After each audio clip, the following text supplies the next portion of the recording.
Bonjour à tous, mon nom est François Letarte. Bienvenue sur ma chaîne JDR D30, une chaîne consacrée aux jeux de rôle sur table. Alors, vie de rôliste, et je vais répondre au RPGO Week de cette semaine, le dernier. Comment je fais pour gérer du temps? En fait, comment on fait pour économiser du temps, le jeu de rôle?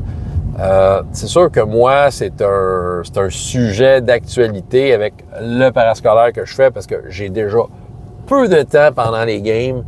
J'ai vraiment peu de temps dehors des games et c'est de préparer quand même 5 parties en même temps. Une technique que j'aime beaucoup, que j'utilise encore, c'est la fameuse technique de Sly Flourish, de Lazy Dungeon Master. Si vous connaissez pas ça, sérieusement, c'est très, très efficace. En fait, c'est une feuille, ça te prend 15 minutes de remplir ça. Puis, en gros, les étapes, c'est sur la feuille, tu réécris le nom des personnages joueurs. C'est important parce que ça te reconnecte avec c'est qui la gang, c'est qui l'équipe. Des fois, c'est niaiseux, là, mais tu peux peut-être avoir oublié le qui est qui un peu. Là. C'est ça. Donc, tu réécris le nom d'un personnage joueur, des personnages joueurs. Après ça, tu écris une scène de début. C'est une scène qui les embarque.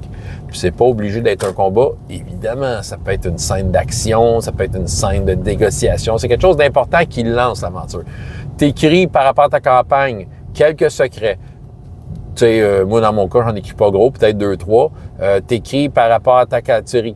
C'est même pas par rapport à ta campagne. Oui, par rapport à ta campagne, mais c'est surtout des secrets que tu penses que ça serait plus intéressant de découvrir à la prochaine séance. 2-3 endroits fantastiques, 2-3 scènes potentielles qui peuvent arriver, donc ils n'arriveront pas nécessairement, mais ils peuvent arriver. Tu écris quelques personnages non-joueurs, 3-4, tu écris quelques monstres, 3-4, quelques trésors potentiels, c'est ça. Autrement dit, c'est pas très long. Tu te lances dans l'écriture de différents items de même, mais quand tu pars de ta partie, ben tu regardes qu'est-ce qui se passe et tu piges sur cette feuille-là ce que tu as de besoin. Okay? Ça, c'est une technique que j'aime bien parce que justement, c'est pas long à préparer. Et comment je pourrais dire, c'est un peu... T'as pas besoin de penser nécessairement à la grande photo tout le temps. Tu peux avoir une idée de la grande photo, mais en fait, c'est que tu te concentres sur une séance. Puis, tu sais, en fait, s'il y a des choses qui t'as pas utilisé sur ta feuille, c'est pas grave parce que la fois d'après, tu refais ta feuille. Fait que ta préparation dure 15 minutes, 30 minutes maximum. Les One-Page Dungeon, One-Page Dungeon Contest, j'avoue que leur site, par exemple, il y a de quoi qui m'embête parce que leur site Internet, il y a des années qu'il y avait plus, puis j'ai comme plus accès. J'essaie d'imprimer, mais j'ai essayé de me commencer à m'imprimer comme ma compilation de donjons préférés. Je veux dire, j'avais encore quelques années disponibles, dont certaines des dernières qu'on pouvait acheter. C'était pas très cher, ça valait la peine, c'est un investissement. Puis là, tu sais, j'ai une banque de ça. Fait que là, j'utilise ça en parascolaire, sérieusement. Le One-Page Dungeon, ça peut même remplacer le Lazy DM, parce que t'as pas grand-chose à lire. La situation est là. Tu sais, je vais prendre quelques notes sur l'évolution de ce qui se passe dans cet endroit-là par rapport à ce que les joueurs ont fait. Mais sérieusement, ça prend pas grand-chose. Ça sauve du temps. En jeu, ce qui sauve du temps, c'est, je vais te dire, l'initiative pas carrousel. Vous la connaissez, mon initiative, je vais vous la réexpliquer si vous ne la savez pas.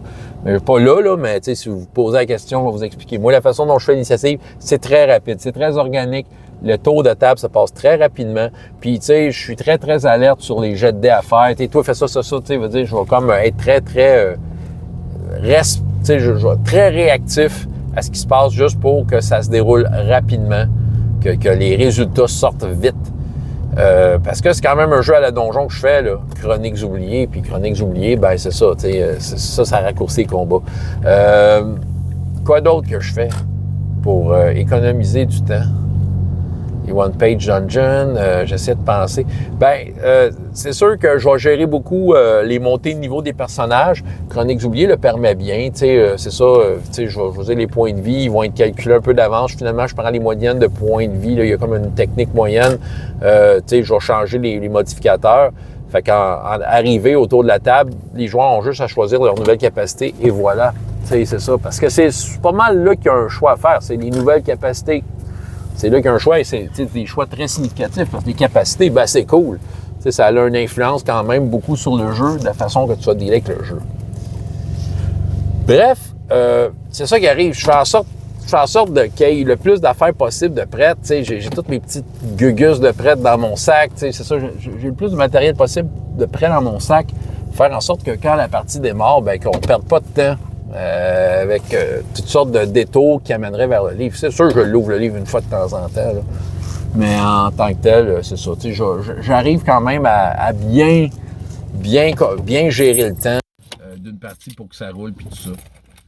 Gardant en tête les objectifs du jour, essayer de voir, créer des opportunités qui vont accélérer le jeu, faire apparaître un méchant à un moment opportun parce que c'est soudainement le temps qui sort, c'est ça. Puis aussi, pour faire, une autre affaire qui, je trouve, sauve du temps dans une partie de jeu de rôle, et ça, c'est en jeu.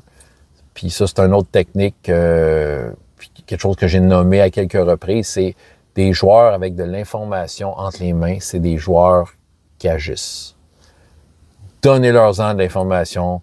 Des fois, ça sert à rien de cacher un secret quelque part, juste, comme à essayer de trouver à coup de perception. Des fois, là, mettez-leur le secret dans les mains. Déjà, veut dire, ils vont agir, ils vont faire de quoi. Le temps qu'ils vont avoir perdu à niaiser, à trouver le secret, il va être investi à agir selon le secret et ça va accélérer la partie et ils vont se sentir bien plus investis. Puis oui, on va sauver du temps. On va sauver du temps. Là, ça enlève, c'est une façon d'enlever les peaux mortes de ta game. Là, enlève les bouts qui font perdre du temps pour rien, les jets de dés qui font perdre du temps pour rien, qu'on ne sait pas pourquoi, des tests de perception que, regarde, ils vont le trouver, le trésor, là. Veut dire, si tu veux vraiment mettre de quoi dans la scène où il y a un jet de perception, mettre quoi de plus concret, là, qui vont les activer et pas des... C'est ça, parce que si tu fais des jets de dés qui font en sorte que, t'as pas trouvé l'indice puis tu perds du temps, c'est ça. T'as perdu du temps. C'est ce que j'avais à vous raconter. J'en ai peut-être d'autres. C'est ça qui me vient, c'est sûr, c'est spontanément. Puis comme je dis, je suis vraiment dedans dans une période où j'ai vraiment besoin que mon temps soit efficace. Je me sens pas 100% efficace, mais je me sens suffisamment pour que ça soit plaisant. François Letarte, JDR de 30, et jusqu'à la prochaine fois, il y a autant de plaisir dans la vie que dans les jeux. Au revoir.